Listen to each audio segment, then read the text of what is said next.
receiver to make a play, and he made the biggest one of the night. Oates ball. He's going to throw it, going to come up short. It's going to be intercepted by Central Arkansas, and that will do it. The Central Arkansas Bears have beaten Austin Peay 24-17. Matt, I'll tell you what, man. You couldn't ask for a better college football game to start out the season. Appreciate you making some time for us here on the Morning Rush. Yeah, guys, pleasure to be with you this morning. And I started the broadcast up the other night saying for the past 5 months we were just, will they, won't they, how will they? And then you finally get to the point where we were playing college football.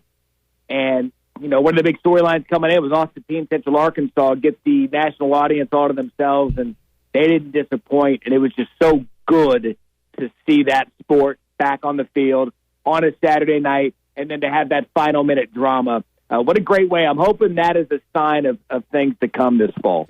Matt, one of the reasons we wanted to get you on this morning is the perspective of you calling the game back in Bristol. Now, to start out, were you, Mike, and Lauren all in the same room, or were y'all calling it from different places? All right, so Lauren Sisler, the reporter, she was in Montgomery. Okay. So she was at the game, and Golick Jr. and I were in the same studio in Bristol. So kind of the protocol this year at ESPN, we're going to travel, I think, about 3 or 4 crews, ABC Prime, ESPN Prime, throughout the season. And then in other instances, most of the play-by-play and analysts will be from a studio either in Charlotte, Bristol, or in some cases maybe even at their house. And then the reporters regionally situated to where if you can drive like Lauren Sisler could from her location in Birmingham, Alabama to Montgomery, Alabama. So we were 2 different area codes and 2 different zip codes, but she did a great job, and it ended up working out, with the technology that we were able to do and pull off the first broadcast of the season. So, Matt, from your and Mike's perspective, what was that like to call a game remotely, and how do you think it compared to if you guys would have actually been in Montgomery, Alabama? Yeah, it's different. Last couple of seasons have called our midweek MAC games, and I've always been at the stadium. Obviously, any game up until this point that either myself or Mike Golick Jr. has called, we've been on site. And from that perspective, there's nothing like the energy that you get walking the field before the game, hearing the players, hearing the coaches, seeing the fans that are out, and the tailgating, the smells, everything that has to do with college football. But when you're not there, I mean, there are certainly challenges to that. Now, our crew did a great job because I made it clear throughout the week during our production calls. I was like, when I want pregame everything. I want any noise that's coming in from the stadium pumped into my ears. I want to, as much as I can, feel like I'm there. We had the opportunity to have several monitors in our studio. So we had a programming monitor, an all-22 monitor, cutaway monitor. So we had a lot of cameras fixed in different locations to where we were able to, as much as we could, mimic the press box atmosphere that we are typically used to. And look, at the end of the day, no one's going to sit here and tell you not being at the game isn't more exciting. But based on the circumstances that we're in right now with COVID, just to be able to kick one off and get a broadcast on air cleanly, I think is a victory for everybody. Matt, do you think the fact that this game took place, actually got kicked off and completed without any major issues, you think it's going to make the general fan base and population of college football more hopeful that September 26th rolls around and the Power Five will actually get underway, the ones that are scheduled to play? Yeah, that's a good question because going in, you can always have these protocols. Now, we saw with Austin Peay, their best receiver, D'Angelo Wilson, didn't make the bus trip. We don't know for certain that it's COVID-related, but if we're putting 2 and 2 together, I don't think it's too hard to figure that out. I think the issue now is going to be we need, and I'll do it this week, just out of curiosity and just to stay up on it, but I'm going to follow up with both of these programs now going into this week. It's you can prepare for this. If you're a program, you can prepare for week 1 and the testing protocols, but now it's the follow-up. Did anybody get it playing on Saturday? Did anybody get it traveling back? You're back on campus after your game. Did anybody test positive? So to answer your question in one part, yes. I think it showed that we can play football. Now the question is going to have to be for the rest of the year, can we continue to play football individually as a team week in and week out? Yeah.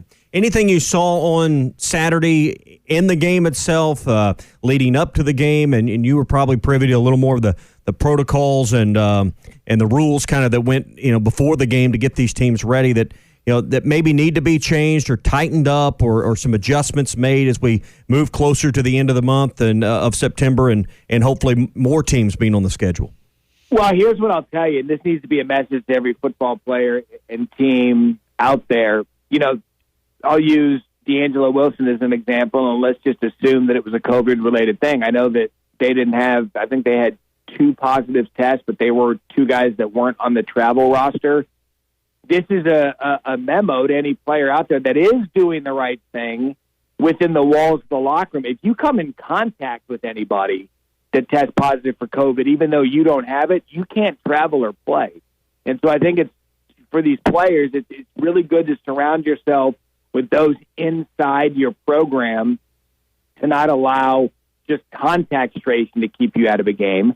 But I think each of these schools and college football in general did a great job because, we were talking to these coaches before on Wednesday night and they said, guys, we don't even know who's going to be on the bus yet. We got to wait for the results because they were tested Wednesday morning. They get the results on Thursday. They load the buses on Friday. And so from that end of it, you just don't know. Coach, your defensive coordinator can test positive, then he can't go. And so from the 72-hour rule, I think they did a fantastic job. Sideline, it's human nature with how they've always grown playing football. We had a couple of cutaways of Jeremiah Oates' ball. He would always pull up his mask. I know the coaches were getting a little annoyed with the masks, trying to communicate into their players. So it's just a new normal. The things that we're all going to have to deal with, from calling a game from studio, wearing masks if you're the official, trying to social distance. But I would say this about social distancing during the game. Anybody who's on the sideline has already tested negative. That's why they're there. And so if there's any looky-loos that are trying to say, well, they're not social distancing on the sideline, well, guess what? They've already tested negative. So they're allowed to be there. And overall, I'd give both programs an A+ for how they handled really that to be the guinea pig for college football going into the season. Matt Barrie of ESPN with us here on the Morning Rush. Matt, you mentioned the potential of a coach testing positive, something like that occurring. For Arkansas, you have a former head coach on the staff in Barry Odom. I know in Alabama, Nick Saban has Steve Sarkisian, former coach of USC. There are some coaches and programs across the country that have secondary head coaches or former head coaches on the staffs. What do you think about the possibility of that occurring this season, or do you think that's going to happen where a head coach may test positive and a secondary coach has to step up for a few weeks? Yeah, I think you'll see it. I mean, I don't know where, but I think you'll see at some point a major coordinator or someone just by virtue of having a family or a kid going to school or whatever. I think you're going to see it. And it's just a rule of thumb with math. I mean, statistically, it's probably going to happen. And these teams are putting in these type of protocols with coaching staff. Like I know the meeting we had with the Austin Peay coaches, they were very well aware that their assistant defensive coordinator and defensive backs coach, Coach Bowman, was ready to call a game if the defensive coordinator test came back positive. So when I say that, and you guys know this as well as anyone, coaches are so habitual about their week and how they go about it. They're almost maniacal with their preparation. They now have to add in COVID protocol with their team and then think about COVID protocol if starting quarterback is out, if offensive coordinator is out, if special teams coach is out. This is going to be unlike anything we've ever seen. There will be a moment this season, God willing, we're in November and it's going off without a hitch. There's going to be a major storyline with this. Someone's going to test positive, or there's going to be contact tracing that we see a major player like D'Angelo Wilson not play. It's not a matter of if, it's just when. And I think it'll be good for the sport to show that you can execute an entire season while still adhering to the safety protocols that we need to have the season go on. Matt, I know you're probably disappointed to see Arizona State in the Pac-12 not play this season as an Arizona State alum, and it seems like the reports coming out over the weekend, the Big Ten is kind of backtracking on their initial statement that they weren't going to play college football in 2020. There might be a new start date around Thanksgiving. Just kind of what did you, and I know you're busy with play-by-play and calling the game in Montgomery, but kind of what did you make, Matt, of the different reports that came out from the Big Ten over the weekend concerning college football? Well, I think the Big Ten was just trying to quiet the noise. There's been so much noise about Kevin Warren and the decision the Big Ten made early, August 11th, same for the Pac-12. I don't know that there was no reason to make a decision on August 11th. You had time to let it play out. And what I legitimately think was happening there, you've had such an outcry from parents, players, lawsuits. You were, 36 hours from kicking off the first game. And I believe that the Big Ten and Pac-12 made this decision because they genuinely didn't believe a season was going to go on. And now you get one game in, you get a full week coming, you've got Labor Day weekend coming, and the pressure's going to start heating up. Like, we're going. We're going to play football, and there's going to be a lot of, see, I told you so, see, I told you so. So I think if the Big Ten comes out and says, well, maybe Thanksgiving, then they're probably hoping their fan base, quiets down a little bit with the excitement that this could happen by Thanksgiving.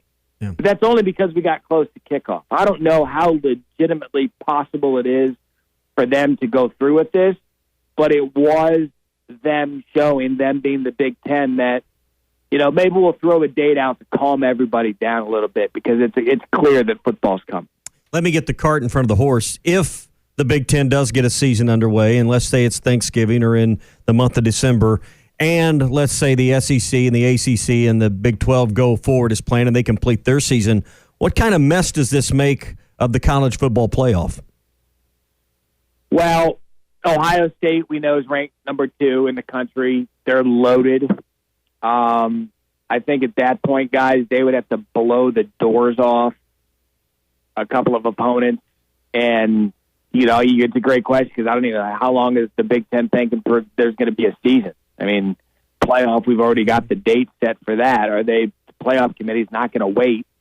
I think Ohio State, no matter what, cost themselves a playoff appearance because they didn't cooperate with 3 other Power 5. And I don't think that the college football as we know it is going to hold on and wait for one league because they decided to jump the gun and not get into football on time. And look, for the fan bases and financially, it's going to be a good thing. But either way, I think Big Ten cost themselves a spot in the playoffs. Matt Barrie of ESPN does SportsCenter, does studio work for ESPN College Football, and calls games. He's the do-it-all for the guys out in Bristol. Matt, we really appreciate your time this morning, and thanks for calling a heck of a game and really a great start to college football season on Saturday and night. A great finish, too. Yeah, awesome stuff, guys. I really appreciate your time this morning, and let's just hope, again, that was a sign of things to come for a healthy and full college football season. Yeah, in agreement there. Thanks, 100%. Matt. Thanks, gentlemen.